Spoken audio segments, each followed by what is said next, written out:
বাবা যে খাতাটায় গবেষণার ফলাফল টুকে রেখেছিল সেই খাতায় তার হাতের শেষ লেখা হচ্ছে লা। জানিস তো পিসিমার নাম লাবণ্য। তাই পুলিশ সন্দেহ করছে যে পিসিমা এই মৃত্যুর সঙ্গে জড়িত, অথচ সেই সময় পিসিমা বাড়ি ছিল না, খুব ভোরে উঠে কালীঘাট চলে গিয়েছিল। এক কাজ কর মানুষ, কোনো ভালো প্রাইভেট গোয়েন্দার হাতে কেসটা তুলে দে। পুলিশ মামুলি প্রথায় কাজ করে, আর তার উপরে তারা হাতের কাছে এক আসামি যখন পেয়ে গেছে তখন অন্যদিকে খুব একটা মন দেবে না। কিন্তু ভালো গোয়েন্দা কে আছে? আমি তো এসবের বিন্দু বিসর্গও জানি না ভাই। বিখ্যাত সত্যান্বেষী ব্যোমকেশবাবু অবশ্য আর নেই, কিন্তু তার ভাইপো পারিজাত বাবু রয়েছে, কাকার মতোই নাম করেছেন আজকাল। তুই চল আমাদের সঙ্গে। কাল তো শ্মশানে ব্যস্ত থাকবি, পরশু চল, তোদের গাড়িটা নিয়ে বেরোবো।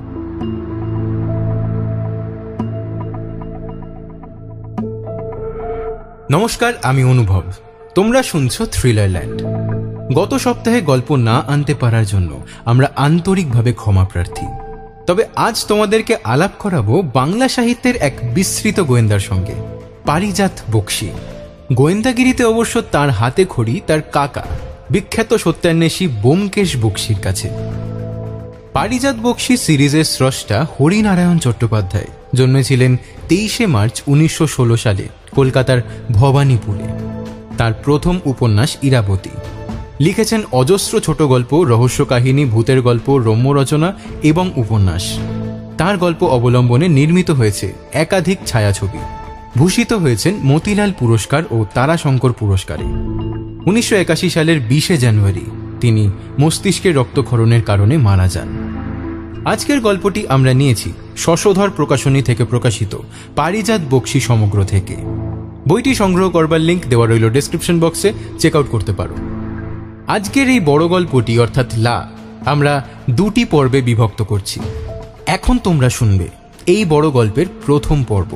গল্পের দ্বিতীয় তথা অন্তিম পর্ব রিলিজ করবে আগামী পরশু অর্থাৎ মঙ্গলবার। দ্বিতীয় তথা অন্তিম পর্বের লিঙ্ক তোমরা পেয়ে যাবে ডেসক্রিপশন বক্সে, পিন্ড কমেন্টে এবং আই বাটনে।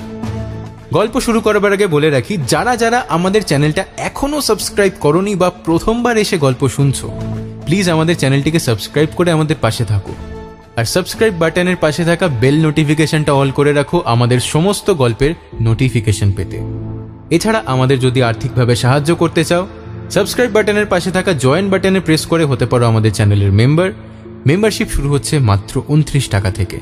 আমাদের চ্যানেলের সকল মেম্বারসদের মেম্বারশিপ গ্রহণ করবার জন্য জানাই আন্তরিক কৃতজ্ঞতা।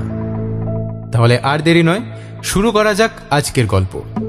হরিনারায়ণ চট্টোপাধ্যায়ের কলমে পারিজাত বক্সী সিরিজের বড় গল্প লা এর প্রথম পর্ব।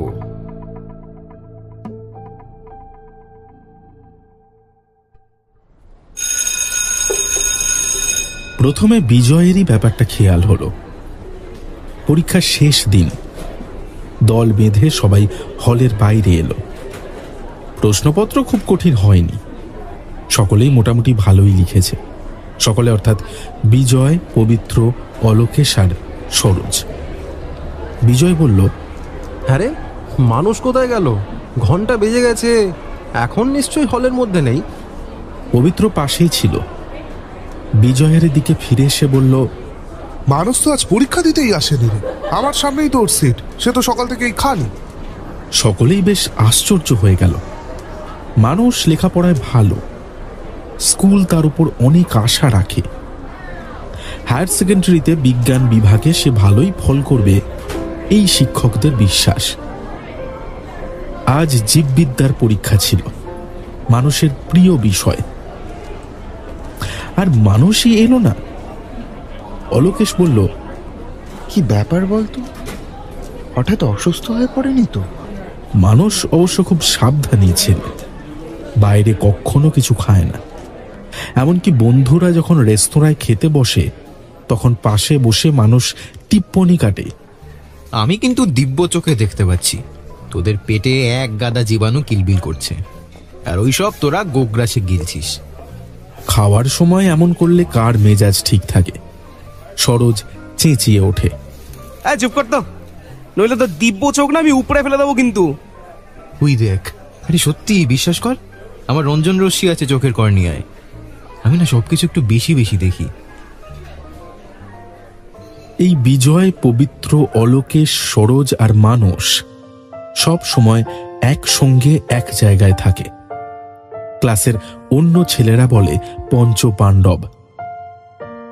ছেলেদের কাছ থেকে কথাটা শিক্ষকদের কানেও গেছে। এদের 5 জনকে একসঙ্গে দেখলে শিক্ষকরাও এখন বলেন, এই যে পঞ্চপাণ্ডব, কি ব্যাপার? আজ এই প্রথমবার পঞ্চপাণ্ডব জোট ছাড়া, একজন কম। বিজয় প্রথমে উঠে দাঁড়িয়েছিল। চল মানুষের বাড়িতে একবার খোঁজ নিয়ে আসি। কথা বলতে বলতে 4 জন মাঠের ওপর বসেছিল। কাগজে বাদাম আর ঝাল নুন, যে যতটা পারল হাতের মুঠোয় নিয়ে উঠে দাঁড়ালো। মানুষের বাড়ি শহরতলিতে, বাসে যেতে প্রায় ঘণ্টাখানেক লাগে।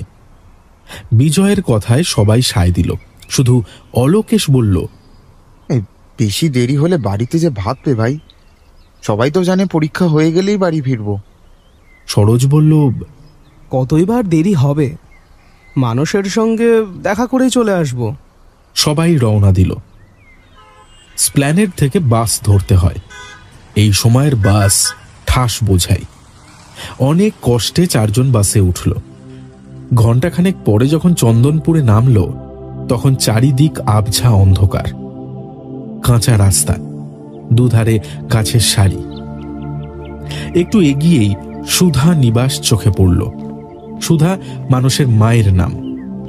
তার মা যখন মারা যান, তখন মানুষ খুব ছোট। মাকে তার ভালো করে মনেই পড়ে না। মানুষের বাবা গবেষণা নিয়ে ব্যস্ত থাকেন।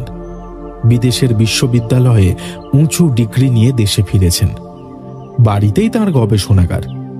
ভীষণ রাশভারী মানুষ, মাঝারি দোহারা চেহারা। চোখের চশমার কাঁচ এতই পুরু যে চোখই ভালো করে দেখা যায় না। মানুষের বন্ধুদের সঙ্গে দেখা সাক্ষাৎ তার খুব কমই হয়েছে এবং কথা বলেছেন একেবারে মেপে। একবার মানুষের বাবা দুপুরবেলা যখন বাড়ির মধ্যে খেতে গিয়েছিলেন, তখন মানুষ তার 4 বন্ধুদের নিয়ে গবেষণাগারের দরজায় উঁকি দিয়ে দেখেছিল। সারা ঘরে গাছগাছরা ছড়ানো, এখানে ওখানে শিশি বোতল, কাঁচের আর রবারের নল লাগানো। তাতে ঘরে একটিও জানলা বা দরজা নেই। একপাশে ঘর ঠান্ডা করার 2টো যন্ত্র। তার বাবার গবেষণার বিষয়ে মানুষ নিজেও ঠিক সঠিকভাবে জানে না, সামান্যই শুনেছে। সেই সামান্য খবরটুকুই সে বন্ধুদের পরিবেশন করেছে। উদ্ভিদের হৃদস্পন্দন জগদীশ বসুর কাছে ধরা পড়েছিল। প্রমাণিত হয়েছিল তাদের অন্তঃসংজ্ঞা আছে। বাবার ধারণা এই উদ্ভিদের নাকি ইচ্ছে অনিচ্ছে আছে, কাজেই মনও আছে। এই নিয়েই গবেষণা করছেন। সুধা নিবাসের কাছে গিয়েই 4 বন্ধু থমকে দাঁড়ালো। গেটের পাশে 2 জন পুলিশ। একতলার একটা ঘর থেকে ক্ষীণ আলো দেখা যাচ্ছে। সারা বাড়ি অন্ধকার। এই কিছু একটা হয়েছে বলে মনে হচ্ছে, নইলে পুলিশ কেন? আমাদেরকে হয়তো ভেতরে ঢুকতে দেবে না, বুঝলি? কিন্তু কি ব্যাপার সেটা তো জানতে হবে। মানুষের যদি কোনো বিপদ আপদ হয়ে থাকে, তাহলে তো আর আমাদের পিছিয়ে থাকলে চলবে না। এই সময়ে এমনই প্রকৃত বন্ধুর প্রয়োজন। গেটের ওপারে হঠাৎ বাড়ির কাজের লোক ভজুকে দেখা গেল। এক ঘর থেকে বেরিয়ে আর এক ঘরে ঢুকছিল সে। বিজয় হঠাৎ চেঁচিয়ে উঠল, ভজু, ভজু! পুলিশ 2 জন বসেছিল। চিৎকার শুনে উঠে দাঁড়ালো। ভজু গেটের দিকে ছুটে গেল। তোমাদের বাড়িতে কি কিছু হয়েছে? সর্বনাশ হয়ে গেছে দাদা বাবুরা। আজ ভোরে কর্তাবাবু মানে মানস দাদা বাবুর বাবা মারা গেছেন। সে কি হয়েছিল?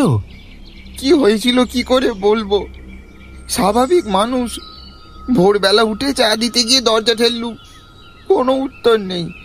পুলিশে খবর দিতে তারা দরজা ভেঙে ঢুকলো। টেবিলের উপর মাথা। আমি প্রথমে ভাবলুম বুঝি ঘুমোচ্ছেন। কাছে গিয়ে ডাকতে দেখি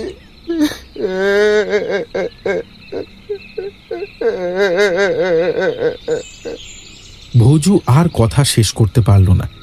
ভেউ ভেউ করে কাঁদতে লাগলো। চারজনে তখন একেবারে গেটের কাছে এসে দাঁড়িয়েছে। মানুষ বাড়ি নেই? কাপড়ের খুঁট খুলে চোখ মুছতে মুছতে ভজু বলল, না না, দাদাবাবু সকাল থেকেই হাসপাতালে। কি বাবা,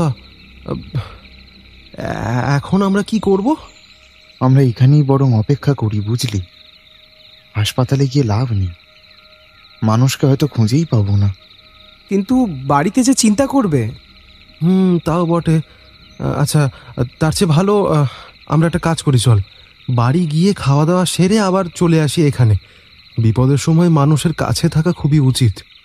বিজয়ের কথায় সবাই সায় দিল। এমন একটা ব্যাপারে বাড়িতেও বারণ করবে বলে মনে হয় না।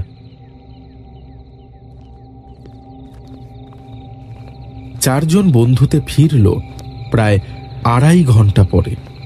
তখনও গেটে পুলিশ মোতায়েন করা।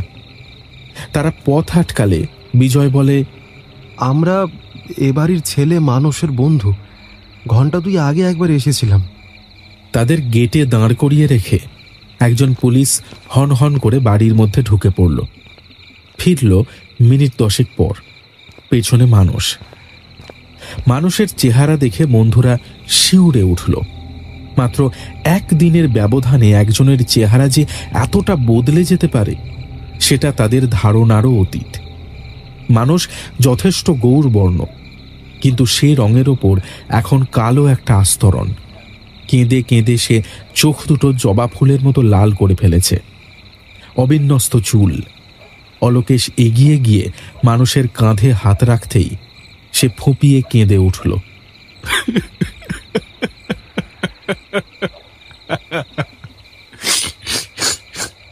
আমার যে সর্বনাশ হয়ে গেল ভাই। আমরা এর আগে এসেছিলাম, ভজুর কাছে কিছু কিছু শুনেছি, কিন্তু মেসমশাই ঠিক কি হয়েছিল বুঝতে পারছি না। বুঝতে তো আমিও পারছি না ভাই। ঘুম থেকে উঠিয়ে আমাকে এই বিপদের খবর দেওয়া হলো, তারপর থেকে গোটাটাই একটা স্বপ্ন লাগছে। অবশ্য স্বপ্ন হলেই বাঁচতাম। মনে হচ্ছে হার্ট ফেল করে মারা গেছেন।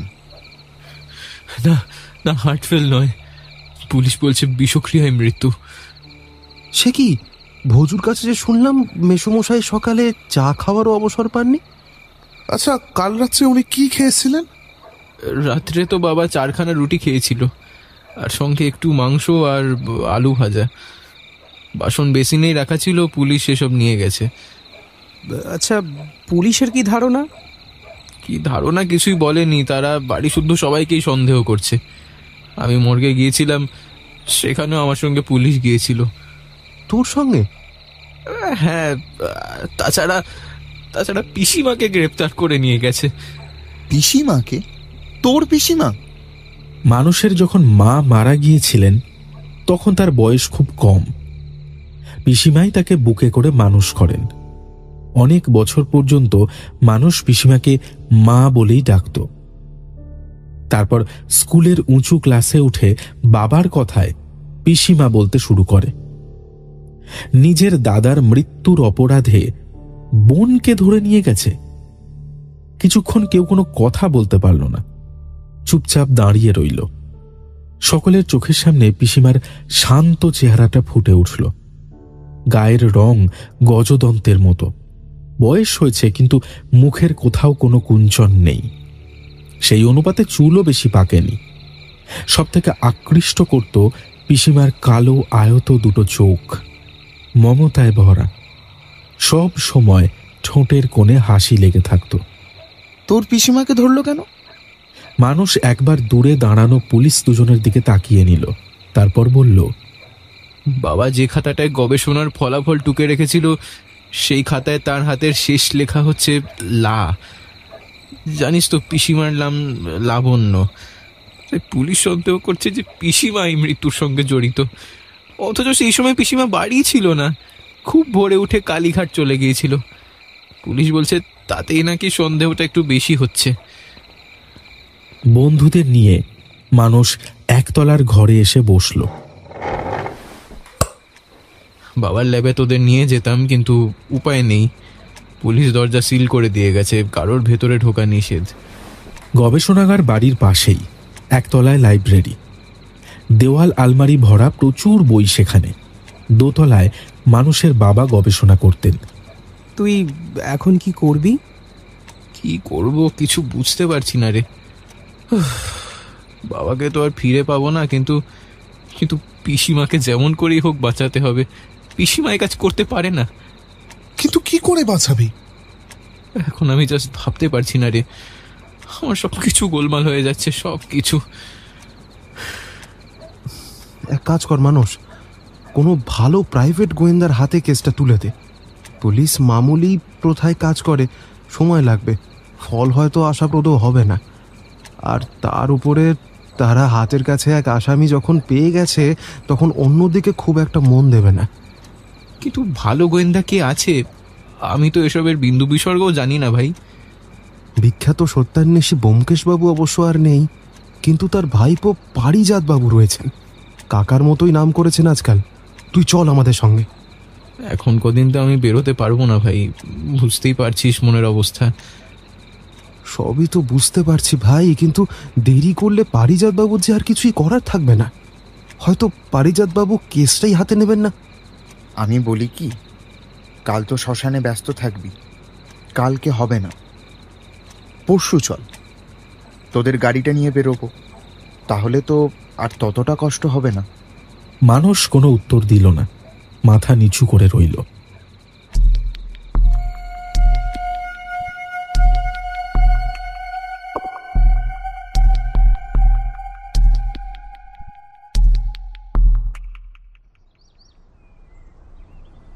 পারিজাত বাবুর বাড়ির দরজায় গিয়ে যখন তারা পৌঁছালো, তখন বেলা 4টে। অলোকেশের দাদার সঙ্গে পারিজাত বাবুর আলাপ ছিল। দাদার কাছ থেকে সে একটা পরিচয়পত্র এনেছিল। দরজায় বোতাম টিপতেই যে লোকটা এসে দাঁড়ালো, তাকে দেখে 5 বন্ধুই একটু পিছিয়ে এলো। মিশকালো রং, পিঠে একটা ছোট তরমুজের সাইজের একটা কুঁজ, খোঁচা খোঁচা চুল। কাকে চাই? পারিজাত বাবু আছেন আপনারা? অলোকেশ তার দাদার লেখা পরিচয়পত্রটা এগিয়ে দিল। কাগজটি নিয়ে লোকটা অদৃশ্য হলো। মিনিট কয়েকের মধ্যেই আবার ফিরে এলো, বলল, আসুন আপনারা। সবাই সিঁড়ি দিয়ে ওপরে উঠল। পর্দার ফাঁক দিয়ে দেখা গেল ঘরের মধ্যে চেয়ারে একজন তরুণ বসে, চোখে চশমা, গায়ের রং শ্যামলা। পাশের টেবিলে মোটা একটা বই খোলা। বোঝা গেল তিনি এতক্ষণ বইটা পড়ছিলেন। পায়ের শব্দে মুখ তুলে প্রথমেই অলোকেশকে দেখে বললেন, কি ব্যাপার অলোকেশ, বাড়ির সব ভালো তো? হ্যাঁ, আমাদের সব ভালো, তবে আমাদের বন্ধু মানসের বড় বিপদ। এই বসো বসো, তোমরা বসো, কি হয়েছে বলো। সবাই সোফায় বসল। বিজয় সমস্ত ঘটনা বলে গেল। 2 চোখ বন্ধ করে গালে হাত রেখে পারিজাতবাবু নিবিষ্ট চিত্তে সব শুনলেন। তারপর বললেন, আমি খবরের কাগজে কিছুটা পড়েছিলাম বটে, তোমার কাছ থেকে এবার পুরো ঘটনাটা শোনা গেল। আচ্ছা, একটা কথা, তোমাদের বাড়িতে বড় কেউ নেই? না, আমার আর কেউ নেই, তবে আপনি নিশ্চিন্ত থাকুন, আপনার ফিয়ের টাকা আমি ঠিক দিয়ে দেব। ফিয়ের জন্য বলছি না। বেশ, তোমাকে তাহলে কয়েকটা প্রশ্ন করি। তোমার বাবার কাছে কে কে আসতো জানো? কিছু অধ্যাপক আসতেন। আচ্ছা, তাদের নাম জানো? 2 জনের নাম জানি, তারাই বেশি আসতেন। একজন ভৈরব ঘোষাল, উনি প্রেসিডেন্সির, আর আরেকজন নৈহাটি কলেজের বিশ্বনাথ বসু। 2 জনেই বটানির অধ্যাপনা করতেন। এরা কোথায় দেখা করতেন? বাবার লাইব্রেরি ঘরে। এরা কেউ ল্যাবে যেতেন না? না। ঠিক জানো তো? ভালো করে একটু একটু ভেবে বলো। হ্যাঁ, ঠিক জানি। বাবা ল্যাবে কাউকে ঢুকতে দিতেন না। কাউকেই না? আমার পিসিমা দিনে একবার করে যেত। খুব সকালে বাবার 1 কাপ চা খাবার অভ্যাস ছিল, তো চাকররা তখন কেউ উঠতো না, তাই পিসিমাই নিয়ে যেত। তাও পিসিমা ভিতরে ঢুকতো না, দরজার কাছে একটা গোল টেবিল ছিল, তার উপরই চায়ের কাপ রেখে দিয়ে যেত। কিন্তু তোমার বাবা কাউকে ল্যাবে ঢুকতে দিতেন না কেন? কারণ সারা ঘরে যন্ত্রপাতি গাছপালায় ভর্তি, পাছে কেউ সেগুলো মারিয়ে ফেলে, তাই এই সাবধানতা। তুমি আর একটু সময় নিয়ে ভেবে বলো, কেউ কি ভেতরে ঢুকতো না? মানে কেউ যদি ধরো জোর করে ঢুকে পড়ে? সেটা সম্ভব নয়, কারণ দরজাটা ভিতর থেকে বন্ধ থাকতো। আর যেদিন প্রফেসর সেন মারা গেলেন সেদিনও বন্ধই ছিল। তারপর পুলিশ এসে দরজা ভাঙলো। আসলে ভোজু চা দিতে গিয়ে অনেকবার ধাক্কা দিয়েছিল, তারপরও বাবা দরজা খোলেনি, তো সন্দেহ হয় আর কি। কেন, তোমার পিসিমা? তিনিই তো রোজ চা দিতেন। পিসিমা তো সেই দিন খুব ভোরে কালীঘাট চলে গিয়েছিলেন।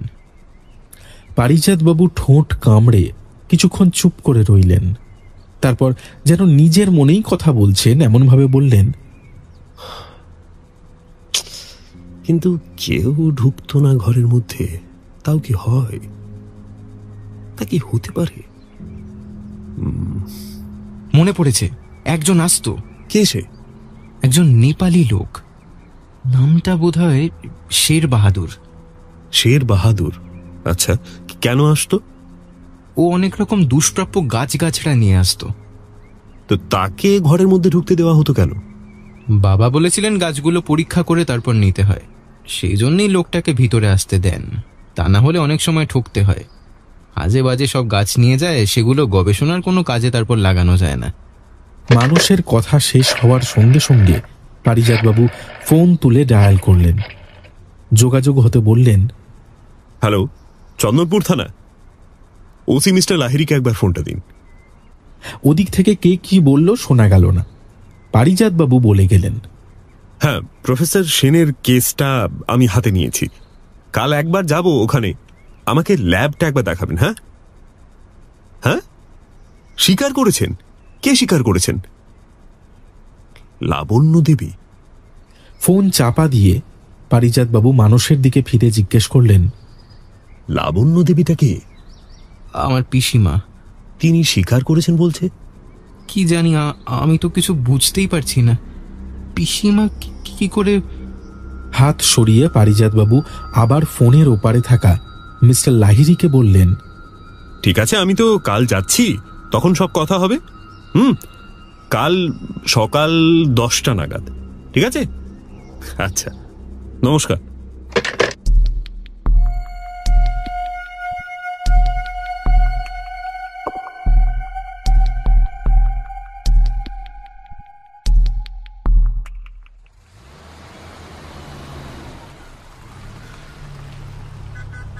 পারিজাতবাবু যখন চন্দনপুর থানার সামনে পৌঁছালেন তখন কাঁটায় কাঁটায় 10টা। ওসি এগিয়ে এসে বললেন, আরে আসুন আসুন পারিজাতবাবু, আসুন। না, আমি আর নামবো না, আপনি বরং গাড়িতে উঠে আসুন। চলুন আগে ল্যাবটা দেখে আসি একবার। ওসি পারিজাতবাবুর পাশে বসলেন।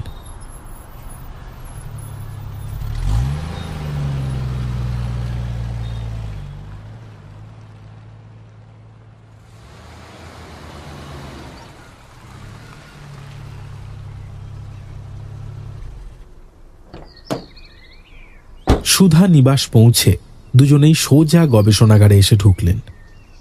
গাড়ির শব্দ পেয়ে মানুষ ঘর থেকে বেরিয়ে এসেছিল, কিন্তু পারিজাতবাবু হাত নেড়ে তাকে বারণ করলেন। তোমার এখন আমাদের সঙ্গে ল্যাবে আসার দরকার নেই মানুষ, আমি পরে তোমার সঙ্গে কথা বলে নেব। ওসি চাবি দিয়ে ঘরের দরজা খুললেন।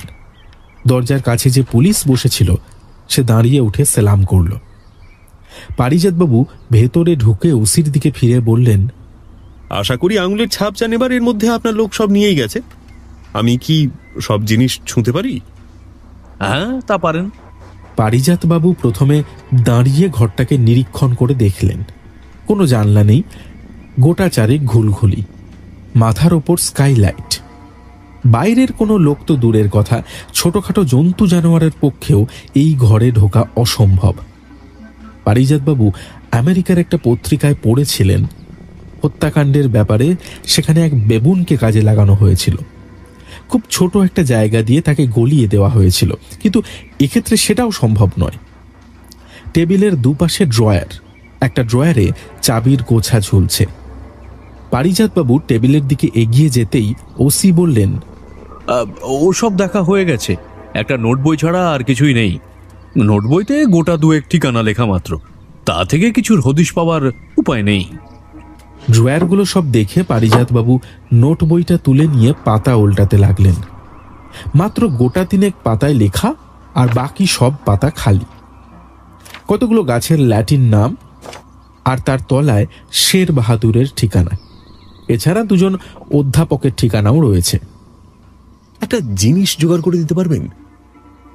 পারতেই হবে। আপনি ডেপুটি কমিশনারের বন্ধু, নইলে তো চাকরি থাকবে না মশাই।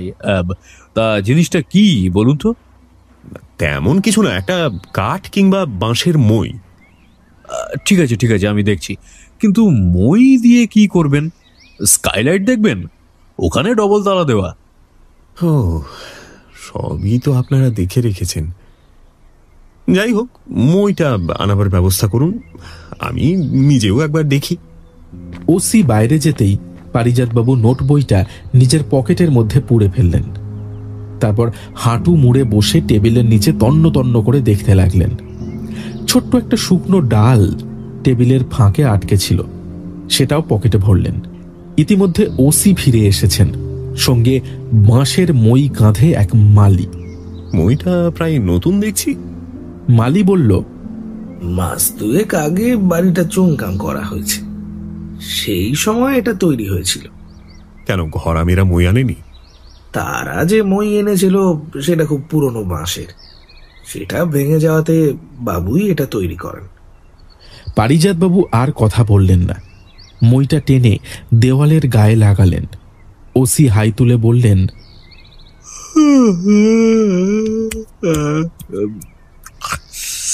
আপনার পরীক্ষা চালান মশাই, আমি ততক্ষণ মানুষকে বলে একটু চায়ের বন্দোবস্ত করি। প্রথমে স্কাইলাইট, তারপর প্রত্যেকটা ঘুলঘুলি পারিজাতবাবু পরীক্ষা করে দেখতে লাগলেন। ক্রমে তার মুখ বেশ গম্ভীর হয়ে উঠল। ওসি ফিরলেন প্রায় আধ ঘন্টা পর। পিছনে ভজুর হাতে চায়ের সরঞ্জাম। আসুন আসুন পারিজাতবাবু, চায়ের সদ্ব্যবহার করা যাক, কি বলেন? কি তা ঘুলঘুলি দিয়ে এতটাই এসেছিল, এই আপনার মত, তাই তো? আপনারা লাবণ্য দেবীকে গ্রেপ্তার করলেন কেন? আপনাদের মতো গোয়েন্দারা তো পুলিশকে পাত্তাই দেন না। আপনাদের ধারণা সব পুলিশ অফিসাররাই গোবর গণেশ। ছি ছি ছি ছি, আকাট মূর্খ না হলে এমন কথা কেউই বলে? আপনারা যখন গ্রেপ্তার করেছেন তখন কারণ তো একটা নিশ্চয়ই আছে, সেটাই জানতে চাইছি আর কি, মানে নিতান্তই কৌতূহল। প্রথম কারণ, প্রফেসর সেন নিজেই কাগজে লাবণ্য দেবীর নামের প্রথম অক্ষর লা লিখে গিয়েছিলেন। আর দ্বিতীয় কারণ, আসামি স্বীকার করেছে নিহত ব্যক্তির সঙ্গে তার পুরনো মনোমালিন্য ছিল। মনোমালিন্য? হ্যাঁ, লাবণ্য দেবীর এক ছেলেকে প্রফেসর সেন বাড়ি থেকে বের করে দেন, তারপর ছেলেটি আত্মহত্যা করে। এসব কতদিনের কথা? তা ওই বছর 10 তো হবেই। লাবণ্য দেবী এসব মনের মধ্যে পুষে রেখেছিলেন মশাই, সম্ভবত সুযোগ খুঁজছিলেন। তা লাবণ্য দেবী ঘরের মধ্যে ঢুকলেনটা কি করে? দরজা তো বন্ধ ছিল। আরে ঢুকবেন কেন, ঢুকেই ছিলেন। আগের রাত্রে খাবার দেওয়ার সময় এসেছিলেন, তারপর খাবারে বিষ মিশিয়ে বেরিয়ে যান। আর দরজা বন্ধ করার ব্যাপারটা? প্রফেসর সেন দরজা বন্ধ করে খেতে বসেন, তারপরেই সর্বনাশ। চা শেষ করে পারিজাতবাবু উঠে দাঁড়ালেন। চলুন একবার আপনার থানায় যাব। ওসিও উঠলেন।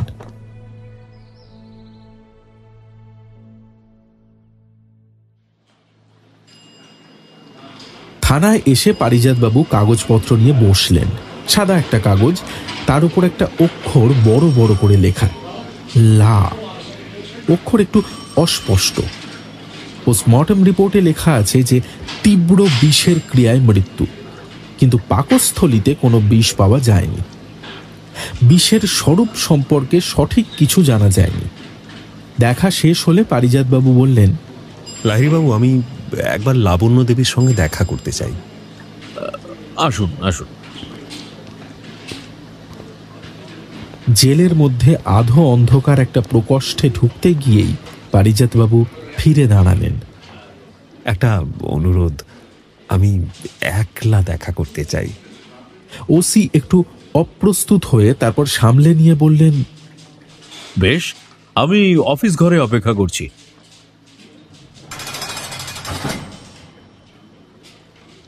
প্রথমে মনে হয় যেন পাষাণ মূর্তি, নিথর, নিশ্চল। পারিজাতবাবু কাছে যেতেই লাবণ্যময়ী চোখ ফেরালেন।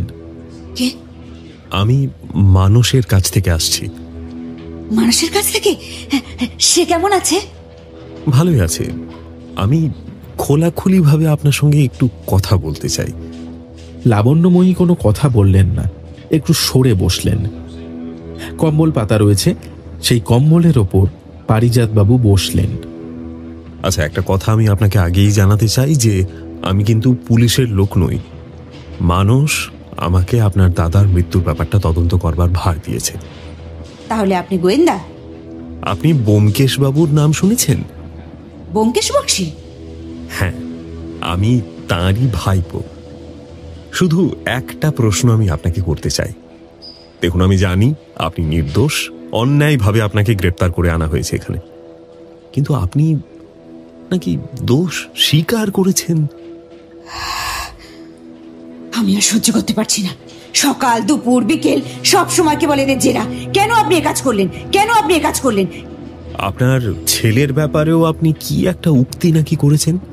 কি বলেছে? যে আপনার ছেলের মৃত্যুর জন্য আপনার দাদা দায়ী। সে কি? ও অনুপমের মৃত্যুর জন্য দাদা দায়ী? দাদা তাকে অনেক উপদেশ দিয়েছে ভালো হবার, আমি বরং গাল দিয়েছি মা হয়ে, তার মৃত্যু কামনা করেছি। সে আমারই ওপর রাগ করে বাড়ি ছেড়েছিল, তারপর আত্মহত্যা করেছে। সবই আমার অদৃষ্টের দোষ, অদৃষ্টের দোষ। দাদাকে দায়ী করতে যাব কেন? হ্যাঁ, দাদাকে দায়ী করতে যাব কেন? শুনলাম দাদা নাকি একটা কাগজে লা লিখে গেছে। এত দ্রুত মৃত্যু এসেছিল যে বাকি অক্ষরগুলো লিখতে পারেনি। পুলিশ সন্দেহ করছে লা আমারই নামের আদ্যক্ষর। লা কি শুধুমাত্র লাবণ্যের আদ্যক্ষর? আরো কত শব্দের আদ্যক্ষর। এই তো, এই যে এই থানার যিনি ওসি, তার নাম রাখাল লাহিড়ী। তাহলে লাহিড়ীর আদ্যক্ষরও তো লা। যাক, আপনি লিখে কোনো স্বীকারোক্তি দেবেন না, ঠিক আছে? আমি শীঘ্রই আপনাকে এখান থেকে বের করে নিয়ে যাওয়ার ব্যবস্থা করছি। নমস্কার।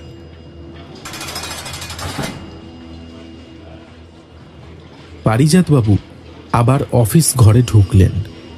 কি হলো? হয়নি তেমন কিছু, আর চলি। লাবণ্য দেবীর সঙ্গে কথা বলে তো সবই বুঝতে পারলেন? না, তেমন কিছুই বুঝলাম না। পরে কথা হবে আপনার সঙ্গে এই বিষয়ে।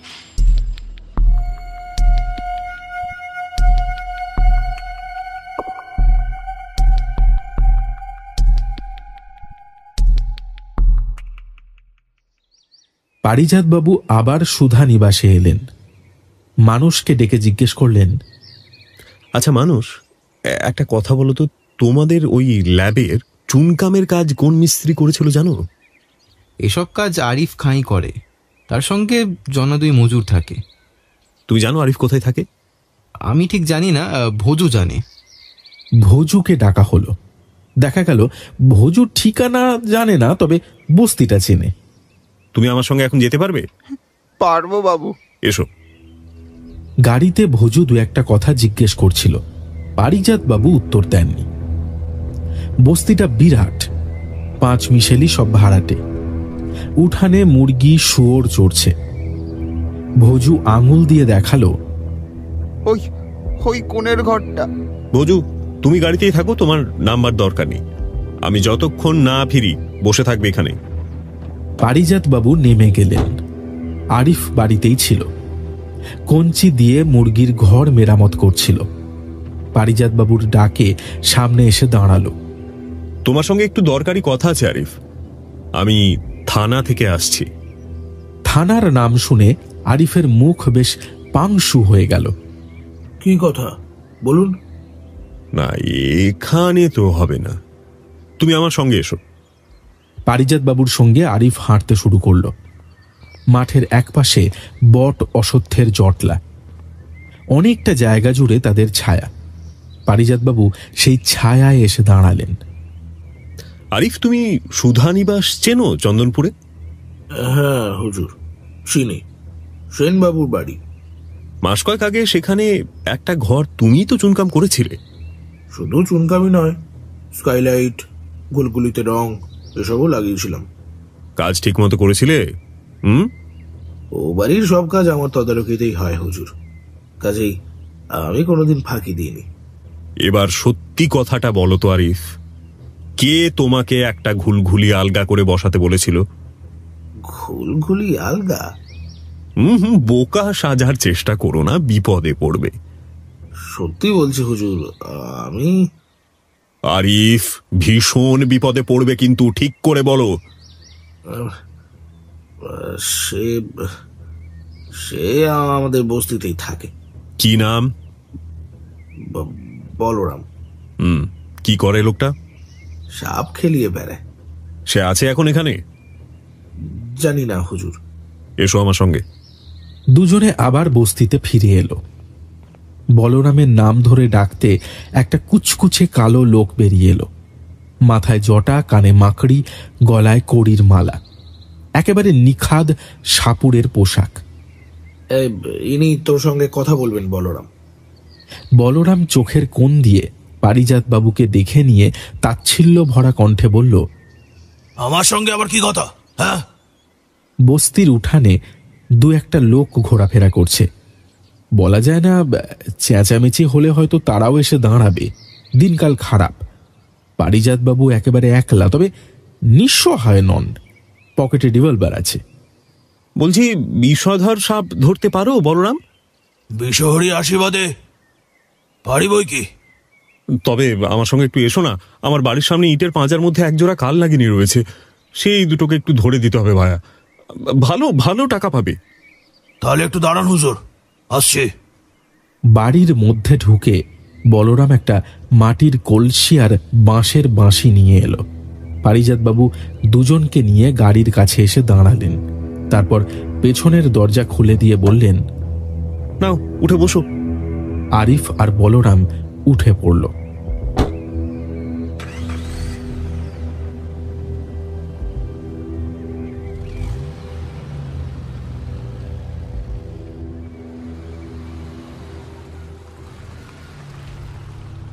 গাড়ি থামলো এসে একেবারে সোজা সুধা নিবাসে। পারিজাত বাবু মানসকে ডেকে বললেন, মানস, তোমার পড়ার ঘরটা কোথায়? একতলায়। ঘরটা একটু আমাকে ছেড়ে দিতে হবে আধ ঘন্টার জন্য। পারিজাত বাবু একটা চেয়ারে গিয়ে বসলেন। তার সামনের চেয়ার দুটোতে বসালেন আরিফ আর বলরামকে। কই বাবু, ইটের বাজার কই? সব ধরতে বলেছিলেন। পারিজাত বাবু সেই কথার কোনো উত্তর না দিয়ে পকেট থেকে রিভলভার বের করে টেবিলের ওপর রাখলেন। তাহলে বলরাম, তুমি আরিফকে বলেছিলে এই বাড়ির একটা ঘুলঘুলি আলগা করে রাখতে? ওকে বাবু, আপনার কথা তো আমি ঠিক। হ্যাঁ, হাতে হাত করি পড়লে ঠিকই বুঝতে পারবে। দেখো, আমি জানি এটা তোমার মতলব নয়, তাই কে তোমাকে এই কাজটা করতে বলেছে তার নামটা বলো। বলরাম নিরুত্তর। কি হে, সোজা আঙুলে তো মনে হচ্ছে ঘি উঠবে না। আচ্ছা ঠিক আছে। পারিজাত বাবু রিভলভারটা হাতে নিলেন। এইবার বলরাম ভেঙে পড়ল। হাঁটু মুড়ে বসে পারিজাত বাবুর দুটো পা চেপে ধরে বলল, আমার কোনো দোষ নেই বাবু, আমার কোনো দোষ নেই। নেপালি আমাকে এই মতলব দিয়েছিল। নেপালি? এটা তার নাম? নাম তো আমি জানি না। তোমার সঙ্গে পরিচয় হলো কি করে? আগে আগে বেশি দিনের পরিচয় নয়।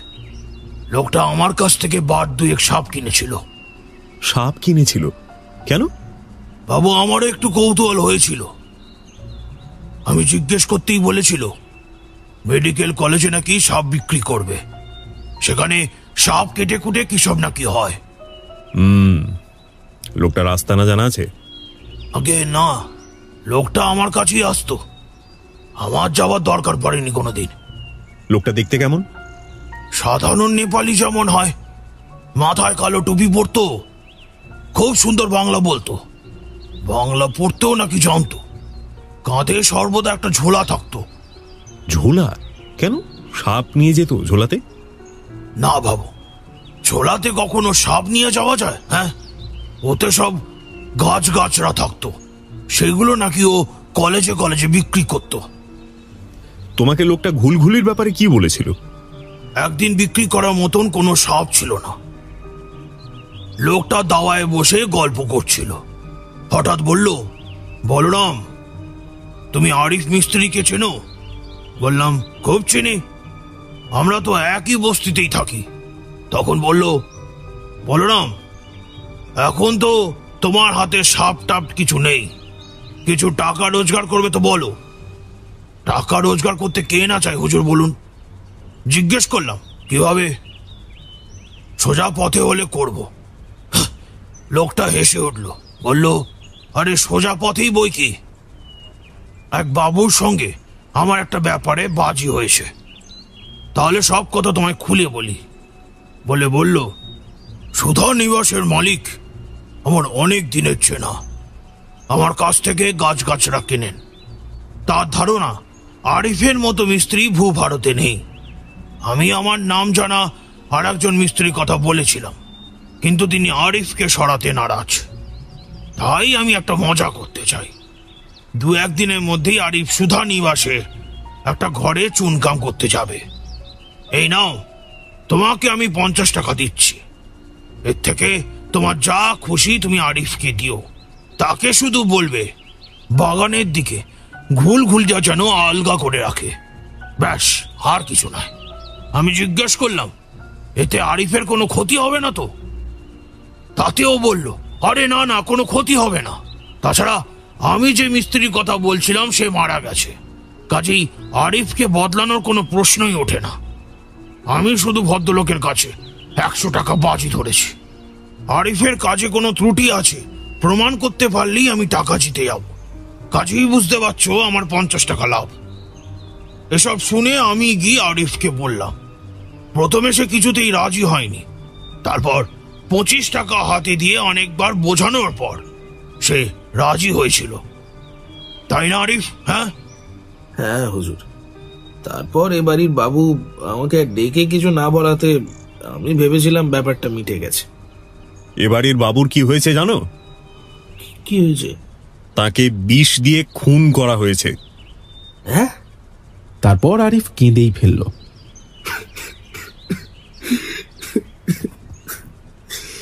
বিশ্বাস করুন হুজুর, আমি এ ব্যাপারে কিছুই জানি না।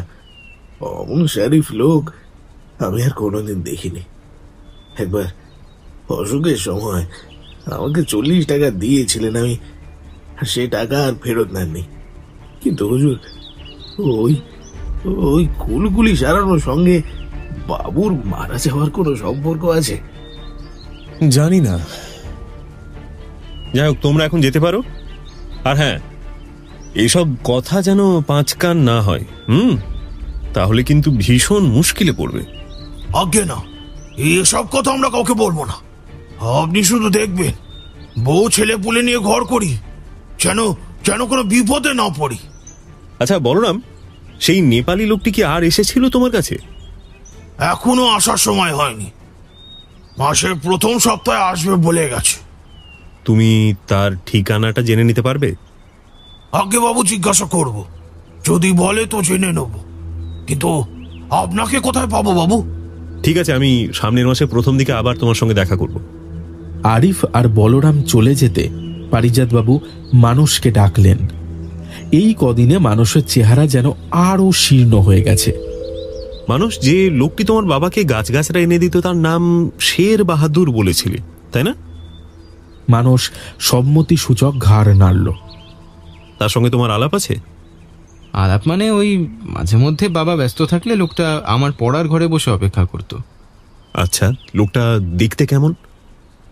দেখতে এমনি মানে সাধারণ নেপালিদের মতোই, কিন্তু কথা বললে বোঝা যায় যে লোকটার খুব পড়াশোনা আছে। ইংলিশ, বাংলা, নেপালি সব ভাষাতেই বেশ জ্ঞান। কিন্তু এরকম একটা জ্ঞানী লোকের কাছে সাপ গাছগাছরা বিক্রি করে বেড়ায়, এটা কেমন আশ্চর্যের না? আমিও ওকে প্রশ্ন করেছিলাম, ও আমাকে বলেছিল এটা ছাড়া ওর অন্য ব্যবসাও রয়েছে। কি ব্যবসা সেসব আমি আর জিজ্ঞেস করিনি। কিন্তু কেউ তো তার ঠিকানা বলতে পারছে না। তোমার বাবার নোট বইয়ে অবশ্য একটা ঠিকানা আছে, কিন্তু আমার মনে হয় সে ঠিকানা জাল। যাই হোক, উঠি আজ। তোমার পিসিমাকে কালই ছেড়ে দেবে। তাই? পিসিমাকে ছেড়ে দেবে? মনে তো তাই হচ্ছে। আজ চলি।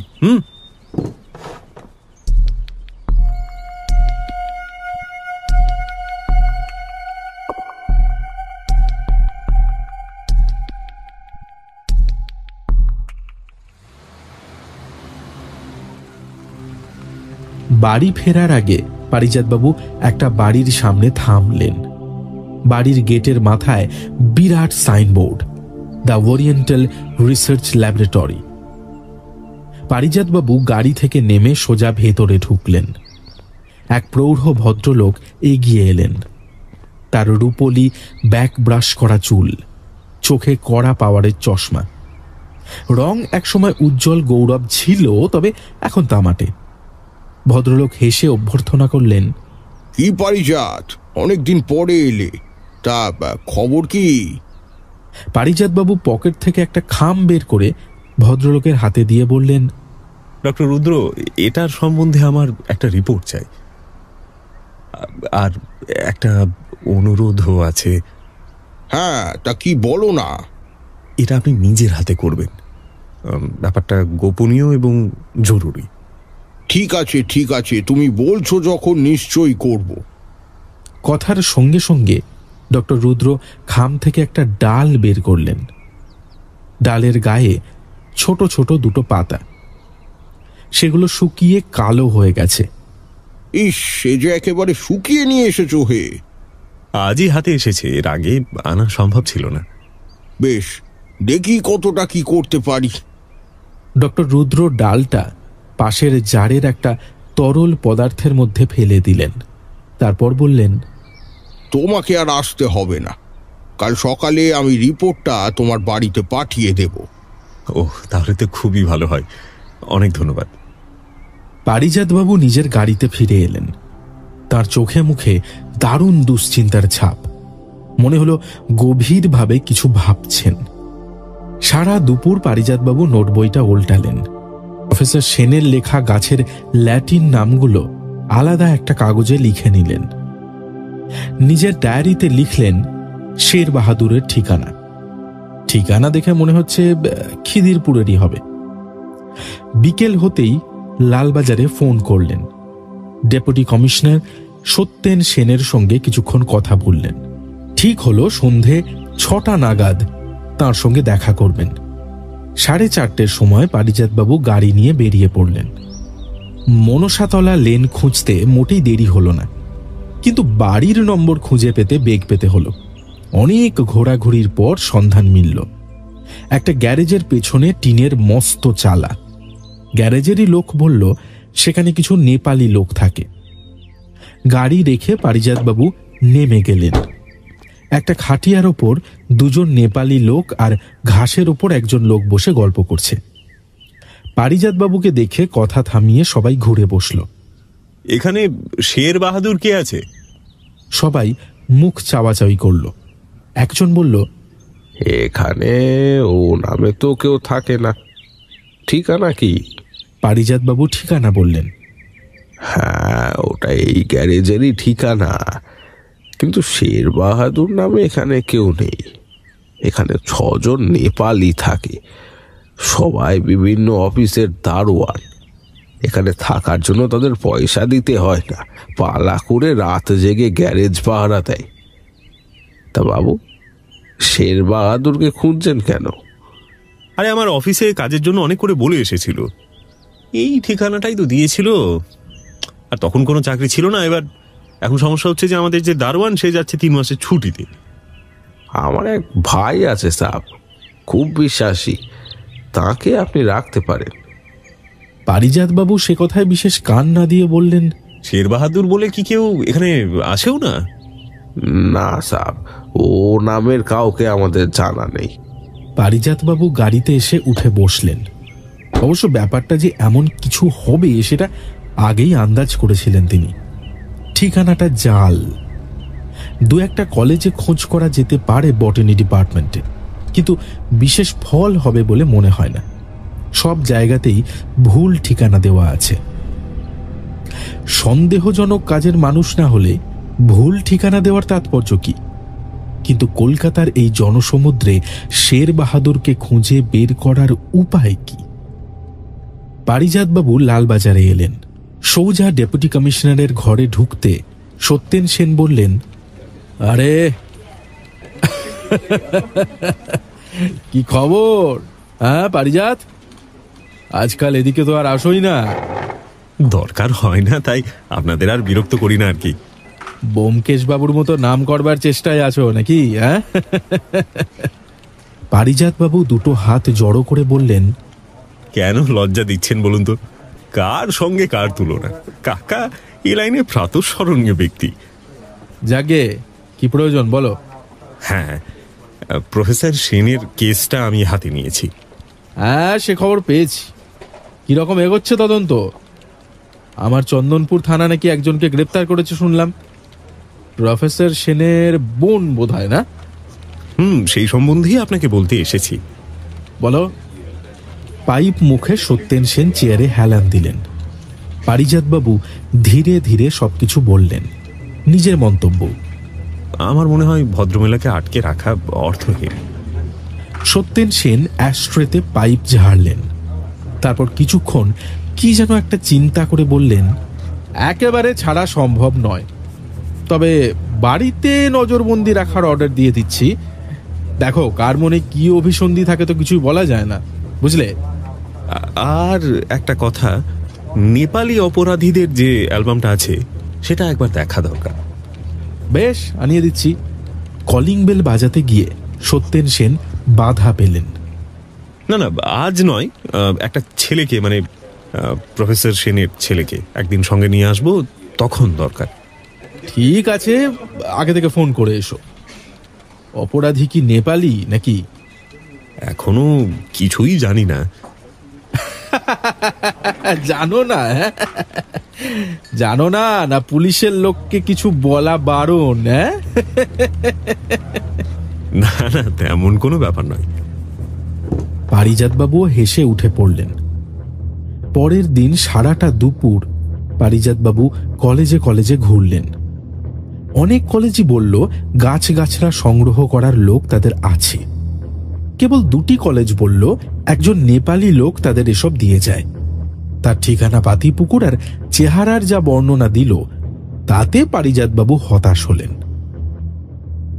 পারিজাতবাবুকে আবার হতাশ হতে হল। মানুষকে সঙ্গে নিয়ে তিনি লালবাজার গিয়েছিলেন।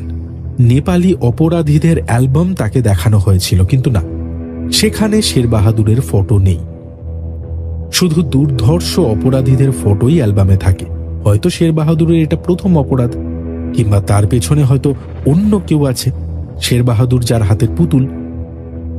সব অপরাধীদেরই একটা উদ্দেশ্য থাকে। উদ্দেশ্যহীনভাবে কেউ কাউকে হত্যা করে না। প্রফেসর সেনকে হত্যা করার পেছনে শের বাহাদুরের কি উদ্দেশ্য থাকতে পারে, অবশ্য যদি সে প্রকৃত অপরাধী হয়? আচ্ছা মানুষ, তোমার বাবার সঙ্গে শের বাহাদুরের কখনো চেঁচামেচি বা কথা কাটাকাটি হয়েছিল? না, আমার তো তেমন কানে আসেনি কোনোদিন। আর এমনিতেও শের বাহাদুর লোকটা মোটামুটি শান্ত প্রকৃতিরই ছিল, অতি বিনয়ী বলা যায়। কথাও বলতো খুব চাপা গলায়। আপনার কি মনে হয় সেই কি? আমার কিছুই মনে হয় না মানুষ। সত্যি কথা বলতে কি, আমি কারোর বিরুদ্ধেই কোনো রকম ধারণা করার সূত্র এখনো খুঁজে পাইনি।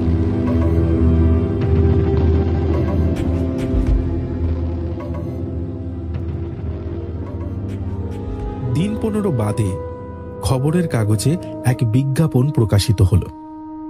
দুষ্প্রাপ্য গাছগাছরা সরবরাহকারীরা বিকেল 4টে থেকে 6টার মধ্যে যোগাযোগ করুন। উপযুক্ত মূল্যের বিনিময়ে গাছপালা ক্রয় করা হইবে। নিচে প্রেসিডেন্সি কলেজের উদ্ভিদ বিদ্যা বিভাগের ঠিকানা। প্রত্যেক দিন এই সময়ে পারিজাতবাবু প্রেসিডেন্সি কলেজে গিয়ে বসে থাকতেন। রোজই বেশ কয়েকজন লোক আসতো, কিন্তু আসল লোকের দেখা নেই। গাছগাছরাও অতি সাধারণ। পারিজাতবাবু যখন প্রায় হাল ছেড়ে দিয়েছেন, তখন দরজার গোড়ায় এক নেপালি লোক এসে দাঁড়ালো।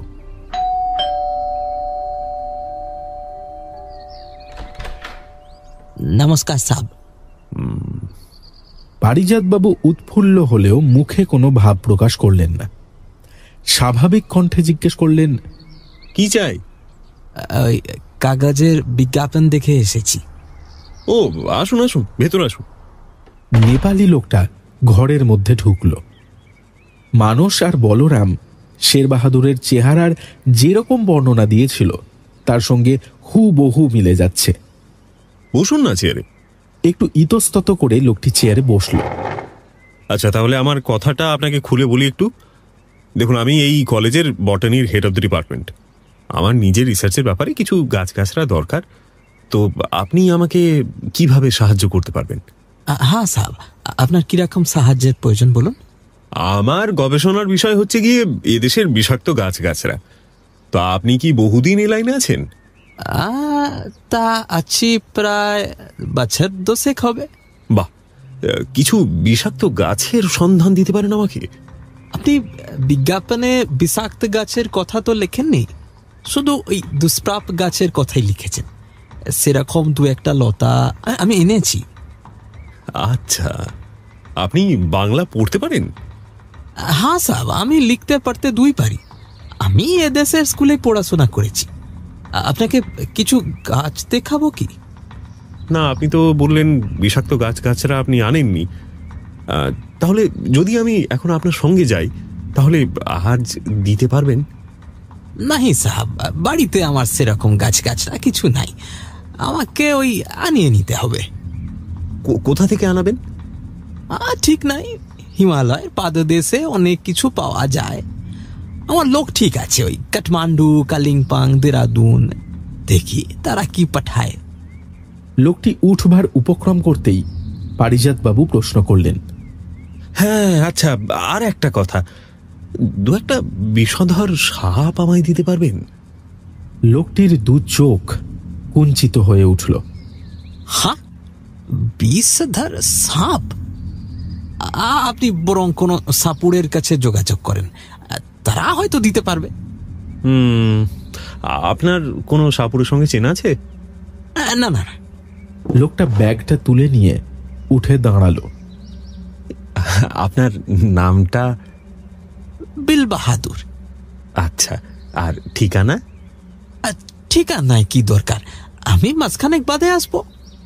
পারিজাতবাবু পকেট থেকে কার্ড বের করে এগিয়ে দিলেন। তাতে লেখা ডক্টর অজয় বসু, উদ্ভিদবিদ্যার বিভাগীয় প্রধান, প্রেসিডেন্সি কলেজ, কলকাতা। হাত বাড়িয়ে বিল বাহাদুর কার্ডটা নিয়ে পকেটে রাখল। আপনি একটা ফোন করে আসবেন, কেমন? তাহলে আমি আপনার জন্য অপেক্ষা করব। ঠিক আছে, নমস্কার সাহেব। বিল বাহাদুর নেমে গেল।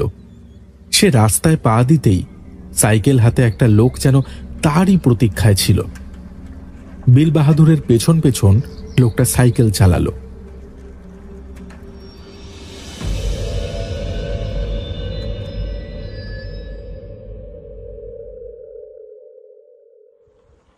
বাড়ি ফিরে পারিজাতবাবু ডক্টর রুদ্রের পাঠানো রিপোর্টটা নিয়ে বসলেন। রিপোর্টটা এর আগেও কয়েকবার দেখিয়েছেন। ডালগুলো আর পাতাগুলো তাজা থাকলে খুব ভালো হতো, পরীক্ষার সুবিধা হতো। তবু ডক্টর রুদ্র যা করেছেন যথেষ্ট। পারিজাতবাবু নিজের নোট বই খুলে রিপোর্টটা নকল করে রাখলেন। ঠিক 8টা নাগাদ ফোন বেজে উঠল। এই ফোনের জন্য পারিজাতবাবু এতক্ষণ সাগ্রহে প্রতীক্ষা করছিলেন। ছুটে গিয়ে ফোন তুললেন। তারের ওপাশ থেকে ভারী গম্ভীর গলা ভেসে এলো। স্যার বলছেন? হ্যাঁ। নেপালিকে গ্রেপ্তার করা হয়েছে।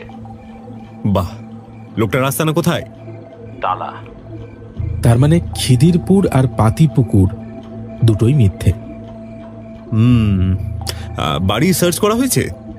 হ্যাঁ হয়েছে, সেরকম কিছু পাওয়া যায়নি, কিছু গাছগাছরা আছে।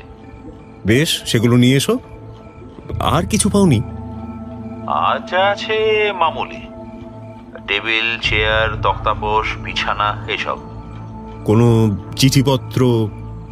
একখানা পাওয়া গেছে। পড়েছো? না, বোধহয় নেপালি ভাষায় লেখা। ঠিক আছে, সেটাও নিয়ে এসো। আচ্ছা স্যার। নেপালিকে সোজা লালবাজারে নিয়ে এসো। কতক্ষণ লাগবে? তা প্রায় ঘন্টা খানেক। ঠিক আছে, আমি যাচ্ছি।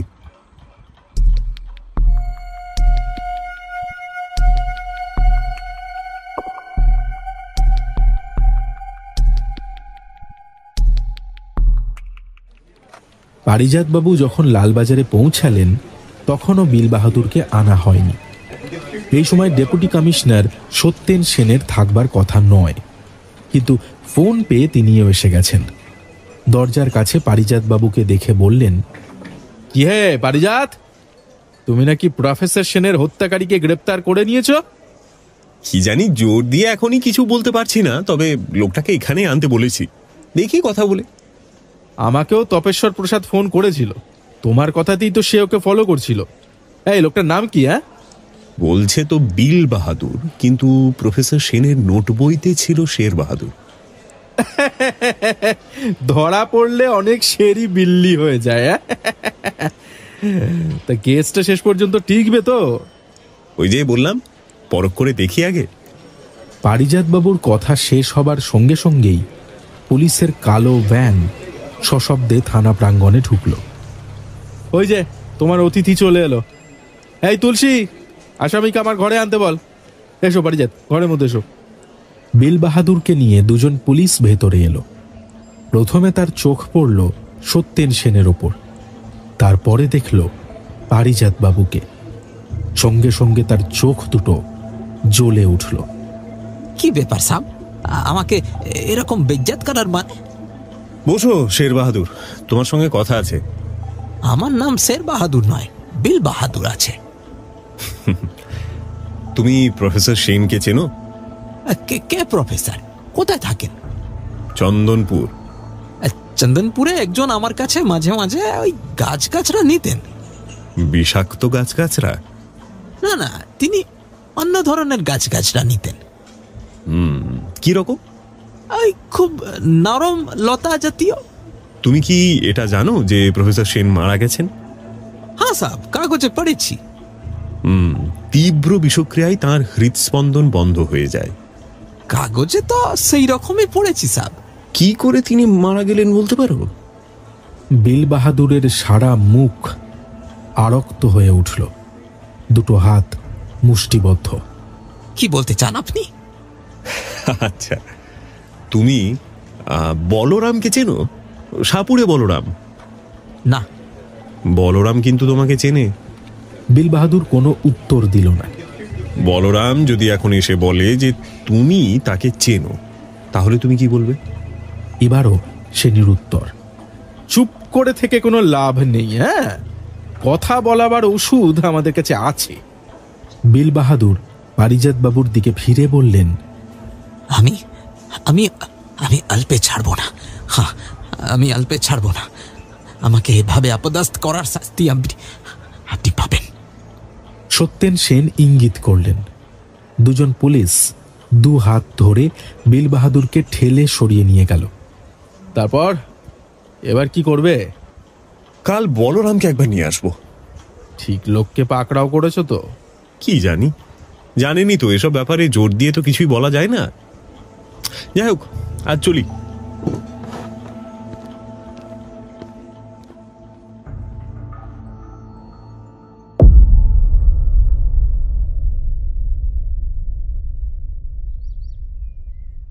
পরের দিন পারিজাতবাবু প্রথমে গেলেন সুধা নিবাসে। মানস পড়ার ঘরেই ছিল, সঙ্গে তার 4 বন্ধু, বিজয়, পবিত্র, অলোকেশ এবং সরোজ। পারিজাতবাবুকে দেখে অলোকেশ জিজ্ঞাসা করল, কিছু কিছু কিনারা হলো? না, এখনো কিছু হয়নি, তবে আমি বসে নেই। না না, সে কথা আমি বলিনি। ব্যাপারটা শেষ জানবার জন্য আমরা সবাই খুব উৎসুক। দেখা যাক। আচ্ছা মানস, তোমাকে আমার সঙ্গে একটু বের হতে হবে। এভাবে বেরোতে তোমার কষ্ট হবে না তো? মানসের মুন্ডিত মস্তক দেখেই পারিজাতবাবু কথাটা বলেছিলেন। না না, তেমন কোনো কষ্ট হবে না। তাছাড়া আপনার কাজের সুবিধার জন্য আমি সবসময় সব জায়গায় যেতেই প্রস্তুত। বেশ, তোমরাও চলো আমার সঙ্গে, বাস স্ট্যান্ডে নামিয়ে দেবো।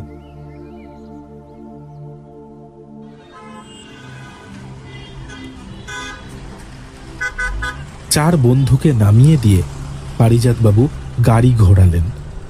মানস পাশেই বসেছিল। তাকে বললেন, মানস, শের বাহাদুর ধরা পড়েছে।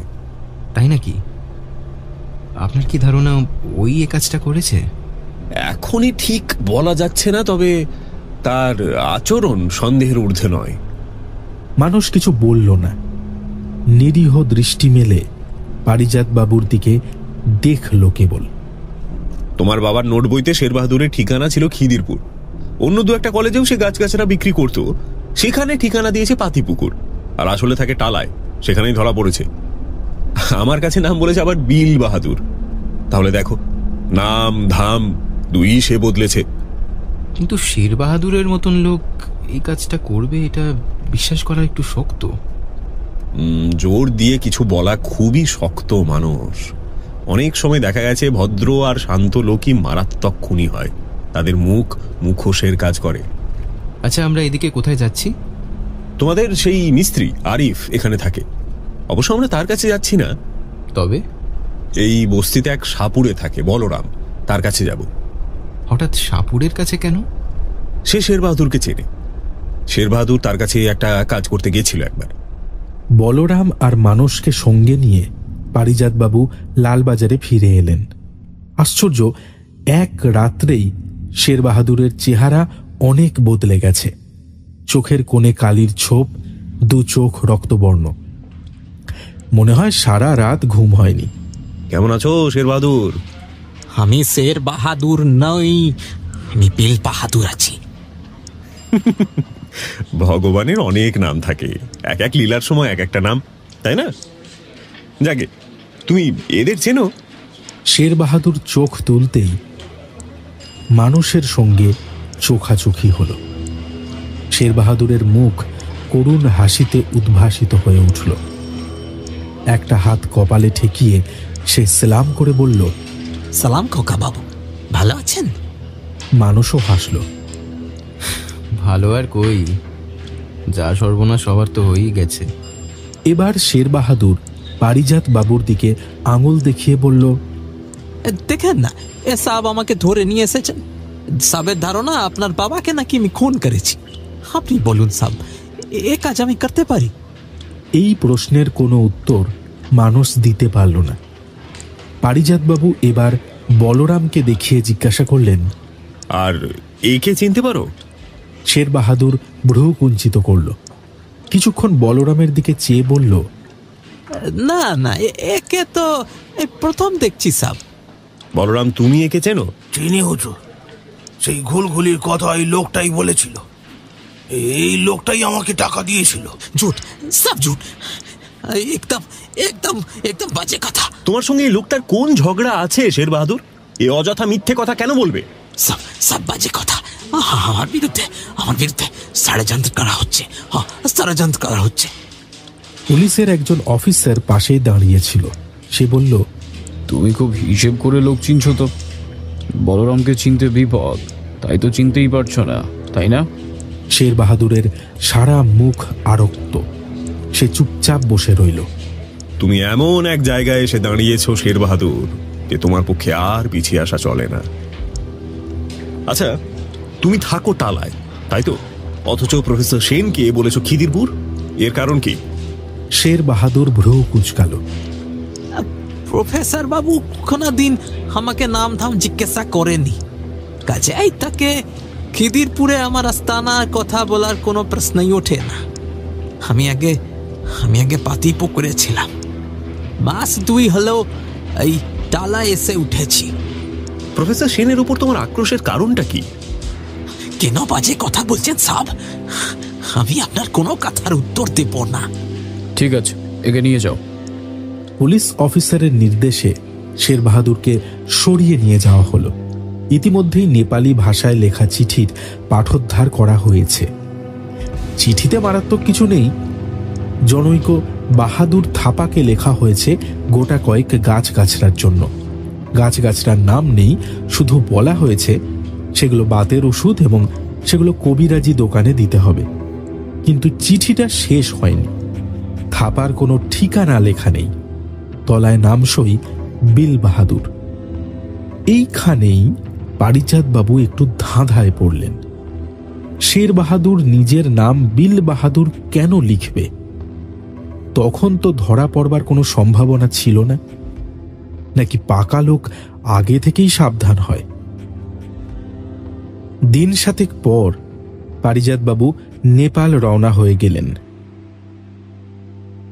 এখানকার পুলিশ কমিশনারের কাছ থেকে নেপালের পুলিশ কর্তার একটা পরিচয়পত্র নিলেন, সাহায্যের প্রতিশ্রুতি।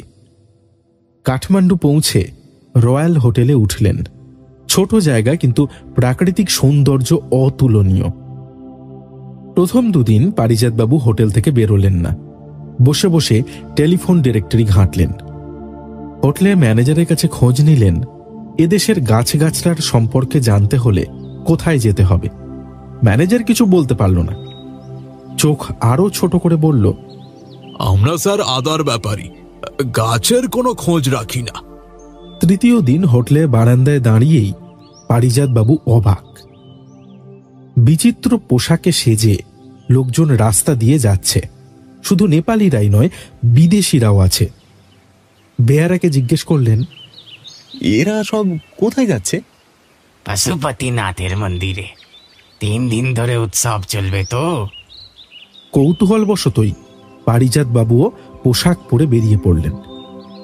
মন্দির চত্বরে তিল ধারণের স্থান নেই, বিপুল জনসমাগম। কেউ গান গাইছে, কেউ বাজনা বাজাচ্ছে, সবাই আনন্দে মুখর। বিদেশিদের অনেকের হাতেই দামি ক্যামেরা, তারা ছবি তুলে চলেছে। পারিজাতবাবু একটু সরে এসে একটা পাথরের উপরে বসলেন।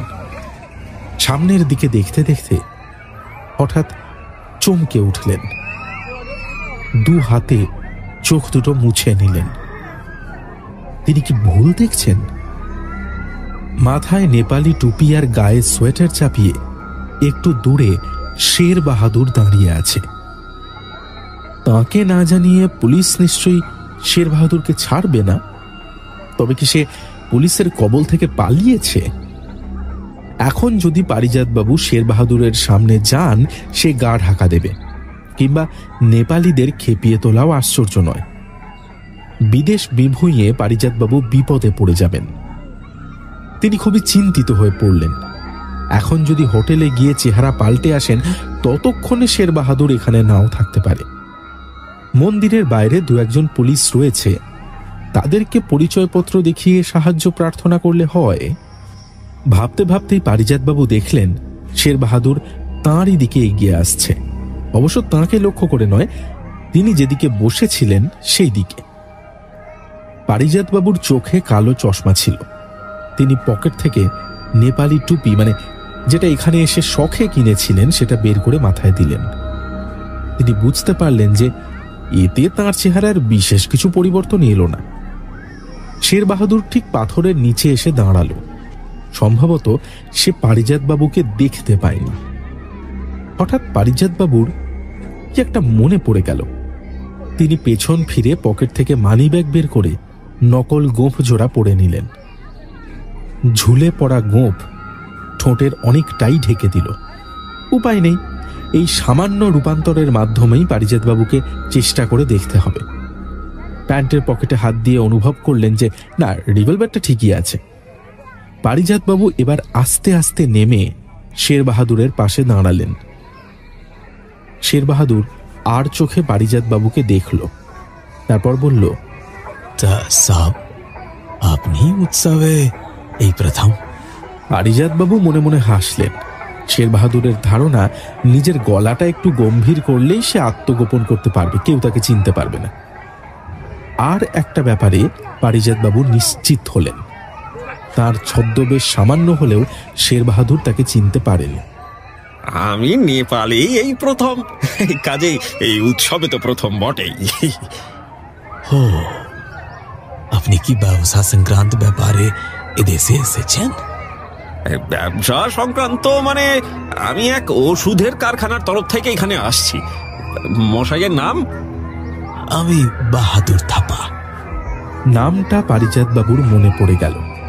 শের বাহাদুর থাপাকে চিঠি লিখেছিল। হঠাৎ প্রশ্ন করায় শের বাহাদুর আর কিছু না পেয়ে বাহাদুর থাপার নামটাই বলে ফেলেছে। আপনি এখানে কি করেন? আমি यहाँ पे ওই বন সংরক্ষণ বিভাগ का অফিসার। বাহ, তাহলে তো আপনি আমাকে কিছু সাহায্য করতে পারবেন। কিরকম সাহায্য করতে পারি বলুন? আমি এ দেশের কিছু গাছরা সংগ্রহ করতে চাই, বুঝলেন। আপনার নামটা তো জানতে পারলাম না। দেখেছেন, নিজের পরিচয়টাই দিনি। আমি ডক্টর গিরিজা শেখর দাস। সঙ্গে সঙ্গে শের বাহাদুরের চেহারা পরিবর্তিত হলো। চোখ দুটো জ্বলে উঠল, মুখে রক্ত এসে জমল। কর্কশ কণ্ঠে সে বলল, মাফ করবেন, কোনো বাঙালিকে আমি সাহায্য করি না। দ্রুত হেঁটে শের বাহাদুর ভিড়ের মধ্যে মিশে গেল। তাকে আর দেখা গেল না। পারিজাতবাবুর নিজের কপাল চাপড়াতে ইচ্ছা করছিল। অদ্ভুত কায়দা করে শের বাহাদুর চোখের সামনে থেকে সরে পড়ল। বোঝা গেল শের বাহাদুর ঠিকই তাকে চিনেছে। তাকে আর পাওয়া যাবে না। হোটেলে ফিরে পারিজাতবাবু কিছুক্ষণ গভীর চিন্তা করলেন। একবার ভাবলেন কলকাতায় ডেপুটি কমিশনার সত্যেন সেনকে ফোন করবেন। তারপর মনে হলো তিনি যখন শুনবেন যে শের বাহাদুর এইভাবে পারিজাতবাবুকে ফাঁকি দিয়ে সরে পড়েছে, তখন কি ভাববেন? কিন্তু শের বাহাদুর তো তাঁদের কড়া পাহারা এড়িয়ে পালিয়ে এসেছে। পারিজাতবাবু চুপচাপ বসে রইলেন। ঘণ্টাখানেক পর রয়্যাল হোটেল থেকে এক পাঞ্জাবি বেরোলো। মাথায় বিরাট পাগড়ি, এক মুখ কাঁচা পাকা দাড়ি, পরনে দামি স্যুট, এক হাতে লোহার বালা, চোখে কালো চশমা। হোটেলের সামনে থেকে সে ট্যাক্সি ধরল। আধ ঘন্টার মধ্যে বন বিভাগের অফিসে পৌঁছে গেল। তারপর বাহাদুর থাপার টেবিলের সামনে গিয়ে দাঁড়াতে দেরি হলো না। নমস্তে জি, আমি সর্দার গুরমুখ সিং, পাঞ্জাব সরকারের তরফ থেকে আসছি। থাপা বলল, বসুন, আমি কি করতে পারি বলুন। স্যার জি, আমাদের সরকার পাহাড় অঞ্চলের গাছপালা নিয়ে একটা এনসাইক্লোপিডিয়া বানাতে চায়, তো उसका দায়িত্ব এই আধামের ওপর পড়েছে। আমি অলরেডি নাগাল্যান্ড, আসাম, সিকিম এ সব অঞ্চল ঘুরে তথ্য সংগ্রহ করেছি। अब আপনাদের দেশে এসেছি, আর আপনি তো ये सब्जेक्ट अभिज्ञ आदमी আছেন, আমাকে अगर একটু হেল্প করেন। और एक बात, इसके लिए আমার সরকার কিছু খরচও করবে। আপনাকে সামান্য দক্ষিণা দেওয়ার ব্যবস্থাও আমি করে দেব। এ আর বেশি কথা কি, স্বদেশের গাছগাছড়া নিয়ে গবেষণা করা আমারও একটা বাতিক। দুঃখের বিষয়ে আমার বহুদিনের কষ্ট করে সংগ্রহ করা কাগজপত্র আমি এক দুর্বৃত্তের পাল্লায় পড়ে হারিয়েছি। আমার আজীবন কা সাধনা বরবাদ হয়ে গেছে। আসুন, আমাদের এখানে যে কটা দরকারি গাছগাছড়া আছে তা আপনাকে দেখাচ্ছি। থাপা গুরমুখ সিংকে নিয়ে বেরিয়ে পড়ল। প্রায় ঘন্টা তিনেক দুজনে ঘুরল সরকারের সংরক্ষিত বাগানে আর পার্বত্য এলাকায়। গুরমুখ সিং কাগজে কি সব লিখে নিল। ছোট্ট একটা ক্যামেরা বের করে অনেকগুলো ফটোও নিল। তারপর ফেরার সময় থাপার সঙ্গে করমর্দন করে তাকে আমন্ত্রণ জানালো। স্যার জি, কাল দুপুরে রয়্যাল হোটেলে আপনি আমার সঙ্গে লাঞ্চ করছেন। বাস, না না, আমি কোনো আপত্তি শুনবো না। আপনি যা হেল্প করলেন স্যার আমার, আমি লাইফ টাইম ইয়াদ রাখবো। কিতাবে আমি আপনার প্রতি কৃতজ্ঞতা স্বীকার করব। থাপা সম্মত হল।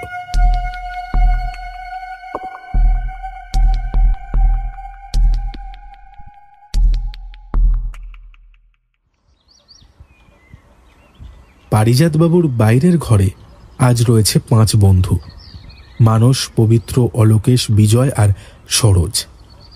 তাদের সামনে নিঃশেষিত চায়ের কাপ আর খাবারের প্লেট। একপাশে বেতের ইজি চেয়ারে পারিজাতবাবু, পরনে পাঞ্জাবি আর পাজামা, মুখে পাইপ। মানস সামনের দিকে ঝুঁকে পড়ে বলল, এবার বলুন পারিজাতবাবু, শুনবার জন্য উদ্গ্রীব হয়ে রয়েছি। পারিজাতবাবু পাইপে টান দিয়ে সেটা টিপয়ের ওপর রেখে বললেন, শোনো তাহলে, প্রথম যখন প্রফেসরের ল্যাবে গেলাম, দুটো ব্যাপার আমার খুব তাৎপর্যপূর্ণ মনে হলো। প্রথম, তার হাতের শেষ লিপি অর্থাৎ লা, আর দ্বিতীয়, ঘরের দরজা ভেতর থেকে বন্ধ। খুনি তাহলে বের হলো কি করে? লা মানে যে লাবণ্য তা আমি অবশ্য আগে ভাবিনি। আমি ভেবেছিলাম লাউ ডগা। এই বিষধর সাপটারই প্রথম অক্ষর হয়তো প্রফেসর সেন লিখে রেখে গিয়েছেন। এরকম নজির আছে। বাইরে থেকে ঘরের মধ্যে সাপ চালান দিয়ে মানুষকে মেরে ফেলা হয়েছে আগে। তখনও আমি পোস্টমর্টম রিপোর্ট অবশ্য দেখিনি, তাই ঠিক কি রকম বিষে প্রফেসর সেনের মৃত্যু ঘটানো হয়েছিল তা জানবার অবকাশ আমার হয়নি। হ্যাঁ, আরেকটা কথা, সাপটাকে না হয় ভেতরে ঢোকানো হলো, কিন্তু সে আবার বেরোলো কি করে? তবু আমি স্কাইলাইট আর ঘুলঘুলি পরীক্ষা করতে করতে দেখলাম যে একটা ঘুলঘুলি আলগা করে বসানো। তারপর আমি তন্ন তন্ন করে ঘরটা খুঁজলাম সাপের আশায়, যদি লাউডাকা কোথাও কুণ্ডলি পাকিয়ে থাকে। খুঁজতে খুঁজতে অবশ্য একটা জিনিস আবিষ্কার করলাম, যেটার কথা তোমাদের পরে বলবো। ঘুলঘুলির সূত্র ধরে আরিফ আর বলরামের সঙ্গে যোগাযোগ হয়। বলরামের কাছ থেকে টাকা নিয়ে আরিফ ঘুলঘুলিটা আলগা করে রেখেছিল, আর বলরামকে এই মতলবটা দিয়েছিল এক নেপালি লোক। এর জন্য সে তাকে টাকাও দিয়েছিল। তারপর পোস্টমর্টমের রিপোর্ট আসতেই বুঝলাম সাপের বিষে প্রফেসর সেনের মৃত্যু হয়নি। প্রথমে নেপালি লোকটির মতলব ছিল বিষধর সাপ ঘুলঘুলির মধ্যে দিয়ে ছেড়ে দেবে, কিন্তু তাতে অসুবিধে ছিল একটা।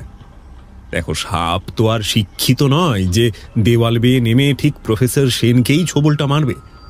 আর এমনটাও তো হতে পারে যে প্রফেসর সেনই আগে সাপটাকে দেখতে পেয়ে মেরে ফেললেন। আর তাছাড়া রাত্রে ঘরে প্রফেসর সেন থাকতেন না। দিনের আলোয় বাইরে থেকে ঘরের মধ্যে সাপ ঢুকানোর চেষ্টা খুব সহজ নয়, ধরা পড়ার 16 আনা সম্ভাবনা।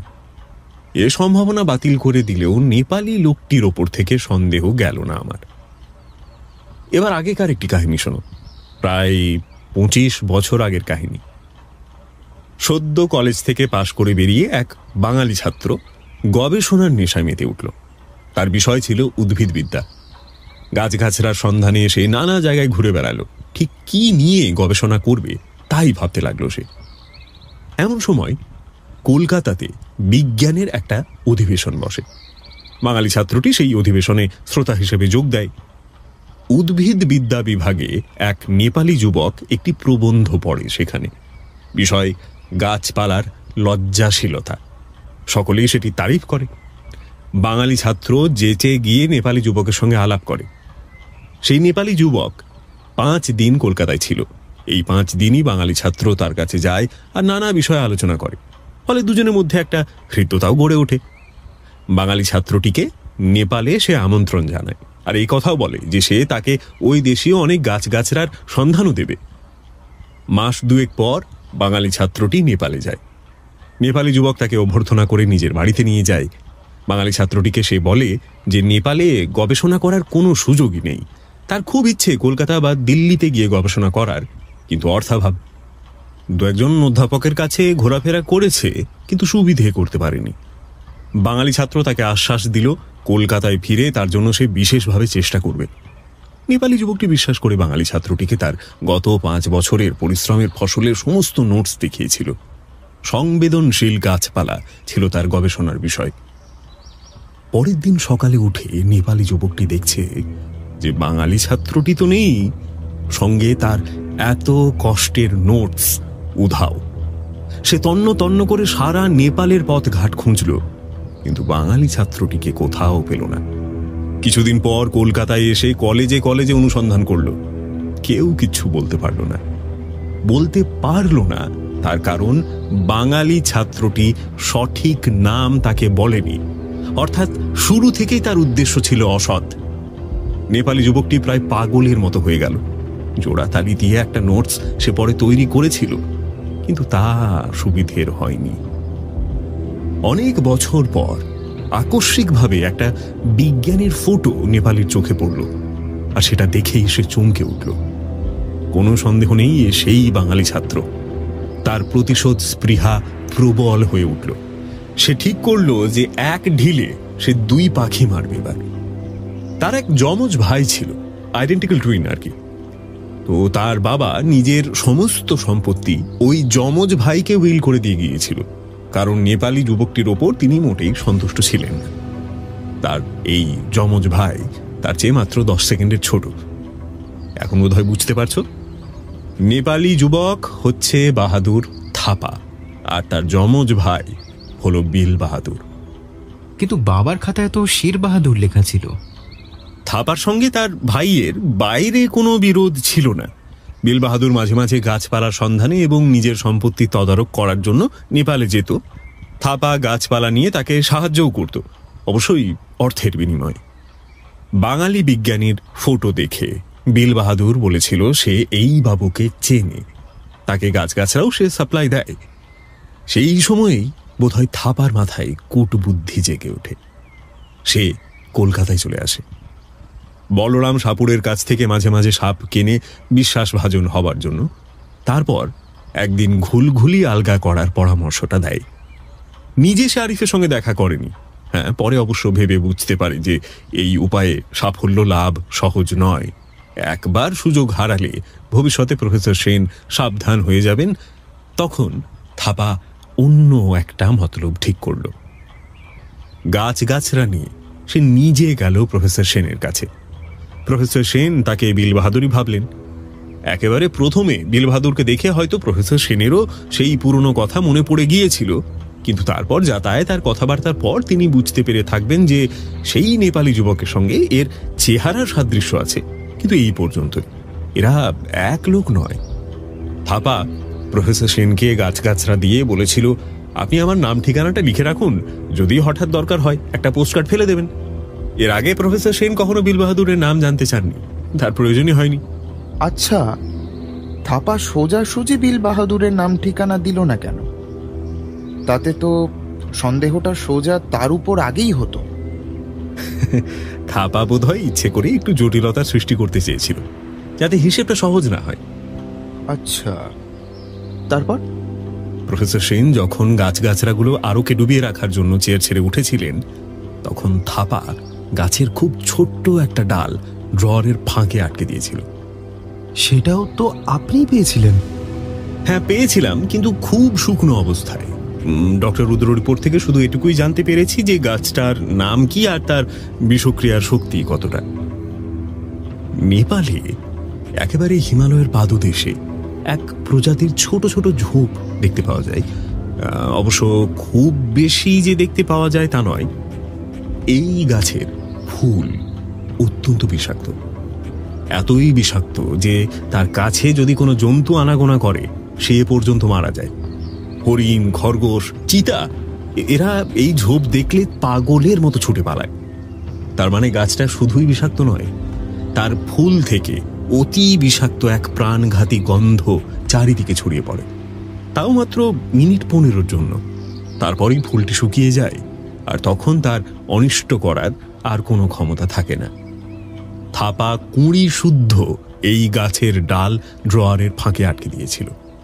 সে জানত 12 ঘন্টা পর 20টি ফুল হয়ে ফুটবে আর তার তীব্র বিষগন্ধ ছড়াবে।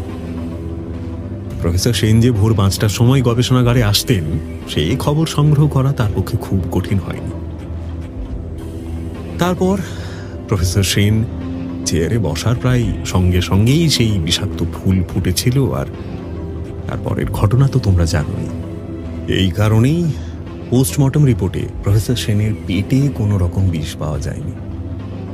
থাপা জানত অনুসন্ধান করলে বীর বাহাদুর ধরা পড়বে, সেই জন্যই হয়তো বলরাম, মানস এদের সব সাক্ষী সৃষ্টি করেছিল।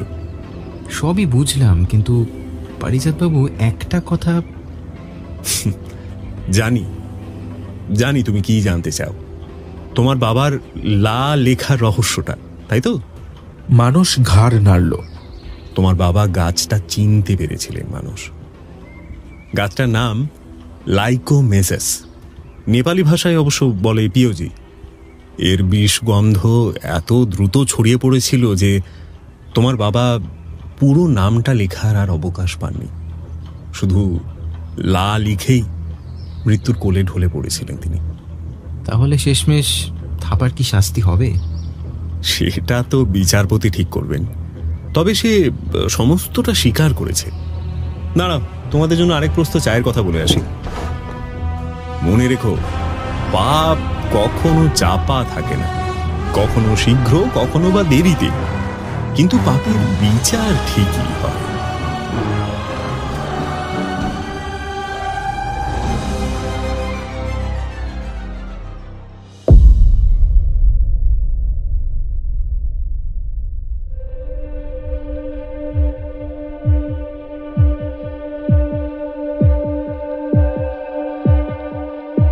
সমাপ্ত হল লা। কাহিনী হরিনারায়ণ চট্টোপাধ্যায়। গল্প পাঠে ও ডেপুটি কমিশনার সত্যেন সেনের চরিত্রে ছিল রণদীপ। পারিজাত বক্সির চরিত্রে ছিল এনামুল। মানসের চরিত্রে ছিলাম আমি অনুভব। বিজয়ের চরিত্রে ছিল আসঞ্জন। অলোকেশের চরিত্রে ছিল রক্তিম। বলরাম সাপুরের চরিত্রে ছিল ঋদ্ধি। শের বাহাদুর ও বাহাদুর থাপার চরিত্রে ছিল কৌশিক। তপেশ্বর প্রসাদের চরিত্রে ছিল ইন্দ্রনীল ও অন্যান্য চরিত্রে ছিল কৌশিক, লিও এবং আমি অনুভব। শব্দগ্রহণ ও আবহ সৃষ্টিতে ছিল শুভজিৎ। নির্দেশনায় ছিলাম আমি অনুভব। বিশেষ সহযোগিতায় ছিল লিও। গল্পের নাট্যরূপে সাহায্য করেছে Neel. Poster designing divine comedy. তাহলে কেমন লাগলো আমাদের আজকের গল্প জানাও কমেন্ট করে। যদি গল্পটা ভালো লেগে থাকে তাহলে ভিডিওটা একটা লাইক করে দিও, শেয়ার করে দিও, আর চ্যানেলটা এখনও সাবস্ক্রাইব না করা থাকলে অবশ্যই করে দিও। আর বেল নোটিফিকেশন অল করতে ভুলো না কিন্তু, যাতে প্রত্যেকটা গল্পের নোটিফিকেশন তোমাদের কাছে পৌঁছায়। পারিজাত বক্সি সিরিজের আরও গল্প তোমরা শুনতে চাও কিনা সেটাও অবশ্যই আমাদেরকে জানিও। তাহলে আজকের মতো এই পর্যন্তই। আবার আমাদের দেখা হচ্ছে আগামী গল্পে। টিম থ্রিলার ল্যান্ডের তরফ থেকে সবার জন্য রইল এক রাশ শুভেচ্ছা। সবাই ভালো থেকো, ভয়ে থেকো।